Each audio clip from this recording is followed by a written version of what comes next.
tenemos comunicación con el licenciado Juan Esteban Durango. Él es abogado especialista en Derecho Digital.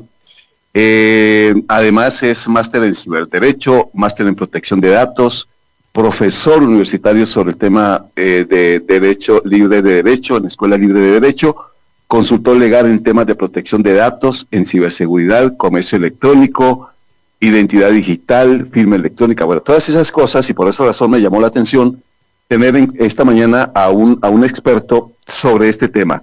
Es el alcance, y lo hablábamos con José Fernando muy temprano, que pueda tener una decisión de estas, porque ya China dice, lo que dicen los propios congresistas es que China podría utilizar la aplicación de TikTok para influir en las elecciones de Estados Unidos que son en noviembre, y que por esa razón se aprobó ahí en la Cámara esa prohibición de que TikTok opere en los Estados Unidos. La pregunta es, Juan Esteban, y buenos días, si se prohíbe en TikTok en un país porque puede influir en las elecciones, cualquier país puede estar pensando lo mismo, que tenga un proceso electoral. ¿Cómo está, Juan Esteban?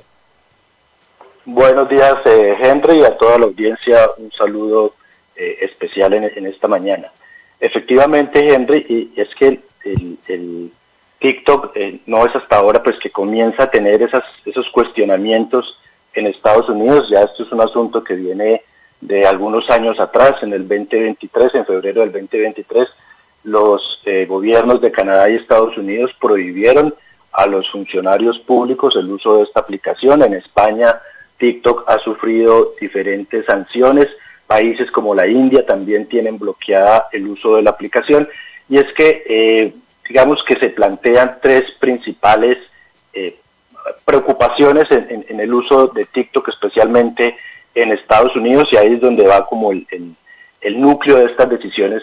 Efectivamente, como usted lo indicó, las próximas elecciones es un tema que preocupa, pero es en una de estas tres cuestiones la alta capacidad de influir en las personas que tienen una aplicación como TikTok. En general, la mayoría de redes sociales tienen una alta capacidad de influencia.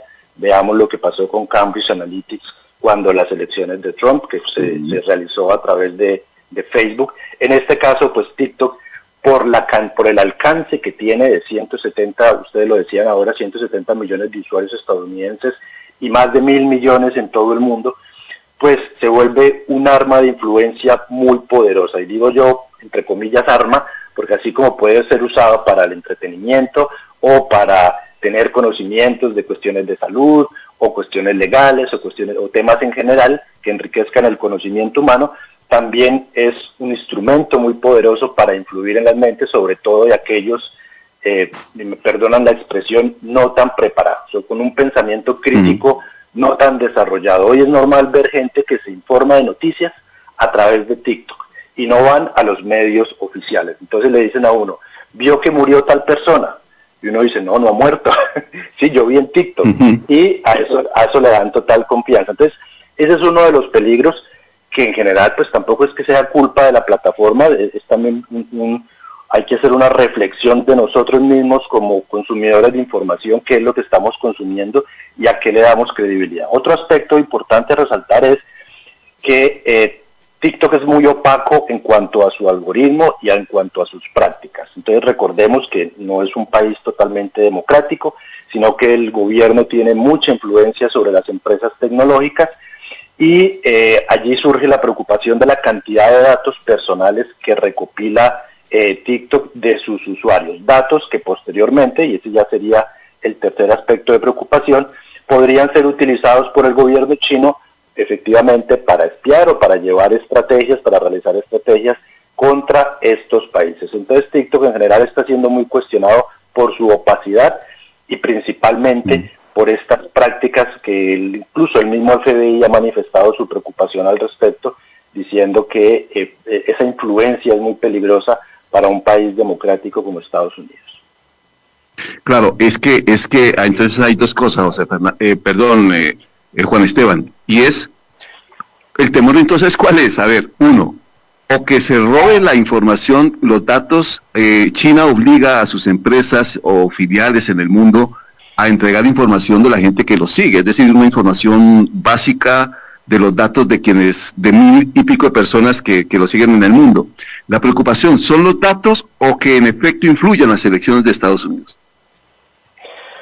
Es que con los datos se puede influir. Ese es el riesgo de la manipulación de datos. Yo como especialista en protección de datos, eso es lo que más reforzamos. Y es que la cantidad de información de datos personales en una institución, en una empresa, en una organización, le da ese poder de influencia. ¿Por qué? Porque puede perfilar a los usuarios, a los ciudadanos, a las personas, y puede de esa manera influir. Damos una pequeña síntesis de lo que fue Cambridge Analytics, y fue que a través de una tecnología que se instaló en Facebook, recopilaron gran cantidad de datos y pudieron perfilar e identificar a las personas más influyentes. Por ejemplo, Henry Rodríguez tiene 20.000 usuarios en redes sociales que son muy leales a él y que lo siguen. Y a partir de ahí crearon unos perfiles y empezaron a bombardear a estos usuarios de Henry Rodríguez, porque son personas, voy a poner un ejemplo, muy conservadoras, muy creyentes en la fe cristiana, de creencias familiares, quizás con cierta aversión hacia los migrantes. Entonces los comenzaron a bombardear con publicidad que les creara miedo, que les creara ese miedo a los migrantes, ese miedo a que se iba a acabar con la familia, etcétera, etcétera, y a partir de ahí comienzan a influir en la psiquis de los votantes y posteriormente eso tiene unos resultados. Entonces, efectivamente, lo que usted decía, la gran cantidad de datos personales en poder de una empresa china puede ser un alto riesgo para la democracia de Estados Unidos por su capacidad de influencia. Ahora bien, como leí hace poco un artículo, todas estas son hipótesis teóricas que en realidad no han sido fehacientemente demostradas hasta el momento, pero que ellos lo consideran preventivas y muchos dicen, bueno, es que eso no ha sucedido y ¿por qué vamos a censurar de esta forma la libertad de empresa de una organización? Entonces, bueno, ese tema se las trae. No, totalmente. Aquí un oyente, Edgar Antonio Rojas, nos escribe y pregunta, ¿es TikTok un arma del gobierno chino? Como arma, no sé, Juan Esteban, porque finalmente es una empresa china que tiene que responderle al gobierno chino, pero verla como arma china es un poco más allá, sí. ¿O sí? Es una buena sospecha. A ver, aquí en política internacional se aplica la reciprocidad. Para empezar por ahí, para darle contexto a esa pregunta, la reciprocidad es: si un país me hace X, pues yo tengo derecho a hacer ese equivalente, aplicar las mismas medidas. Tengamos en cuenta que China bloquea cualquier aplicación internacional. Allá no existe Google, no existe Facebook, Instagram. La misma versión de TikTok de Occidente allá no existe. Allá existe una versión que se llama Douyin, que según algunas fuentes oficiales de medios importantes como Wall Street y ABC, por ejemplo, el medio ABC de Reino Unido, dice que esta aplicación Douyin, que es de la misma empresa de TikTok, es decir, los mismos creadores, el algoritmo funciona diferente para reforzar videos que tengan un énfasis más educativo y no tan conflictivo como nuestra versión de TikTok. Entonces, cuando analizamos esta pregunta, ¿puede ser un arma? Pues yo no me atrevería a decir que es un arma porque cada persona decide qué uso le va a dar a la aplicación. Por ejemplo, yo no tengo TikTok, pero mi esposa sí tiene y por la noche lo veo un ratico y ya. Pero el tema es, ¿por qué? ¿Por qué primero China no permite el uso de aplicaciones occidentales? Ya sabemos que es por la censura y demás. Y además, ¿por qué sí permite que se exporte una aplicación que ellos mismos no permiten utilizar? Entonces esa opacidad es la que genera esas preocupaciones en el sentido que, bueno, ¿cómo está siendo usada esa aplicación? Precisamente algunos en Estados Unidos han llamado un caballo de Troya en el que se ha insertado en las democracias para poder hacer este tipo no solo de influencia hacia los usuarios, sino también para recopilar gran cantidad de usuarios. Además también tengamos en cuenta que no solo a TikTok se le atribuye esa capacidad de habilitar los micrófonos para escuchar las conversaciones.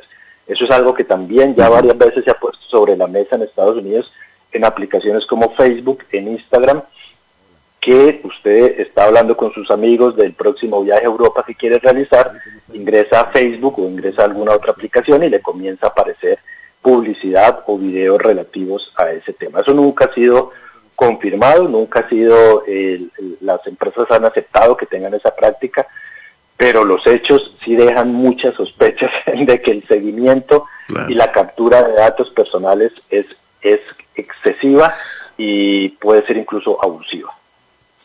¿Qué tema, Juan Esteban, verdad? Porque bueno, se aprobó en la Cámara y falta el Senado de la República y esperemos a ver qué pasa, pero todo está dado, aparentemente hay un sector, José Fernando, de hecho la votación, los votos están en contra son de algunos republicanos, pero Donald Trump lo intentó en su gobierno también, o sea que a Trump, a los republicanos, la idea les gusta, ¿no, José? Han habido varios planteamientos de cara a lo que puede pasar con la plataforma de TikTok. Para muchos creemos que simplemente se trata de una plataforma más social, pero tal como lo dice el experto, hay una cantidad de permisos que uno entrega para poder acceder a una plataforma de esas que no sabe hasta dónde puede llegar. Sí, es que ese es el problema. Usted como experto en ciberseguridad, el problema es que todos entregamos los datos a todo el mundo, le damos sí a todo, ok. Correcto, sí. En ese aspecto siempre cuando yo como docente y doy varias conferencias del tema, siempre señalamos la cultura digital, la educación digital que como ciudadanos y usuarios nos falta. El último escándalo que también se puede unir a este de TikTok es la empresa WorldCoin, que a nivel mundial está recogiendo el iris y algunos datos faciales de ciudadanos a cambio de unas criptomonedas. Entonces en España hemos visto como filas de 200 personas para entregarle su iris a una empresa relativamente nueva, un dato biométrico único e irrepetible. Entonces le entregan el iris a cambio de unas criptomonedas que pueden costar 20, 30, 40, 60 dólares. Entonces, incluso ahí tuvo la autoridad que ingresar a limitar y a imponer una medida cautelar para decirle, vean, ustedes están en la libertad de hacerlo, pero esto ya está sobrepasando los límites legales y los riesgos que como país podemos asumir. Algunos lo han asimilado como a la venta de riñones, dicen, no, pero cada cual es libre de vender sus riñones. No, pero hay unas implicaciones éticas, legales, que atentan contra la sociedad como un colectivo y que esas prácticas no se pueden permitir. Aquí, bueno, podríamos tener otro programa para hablar de los riesgos que asumimos cuando damos un dato biométrico, sobre todo bajo estas condiciones, a una empresa que lo que ha declarado es crear una identidad digital universal.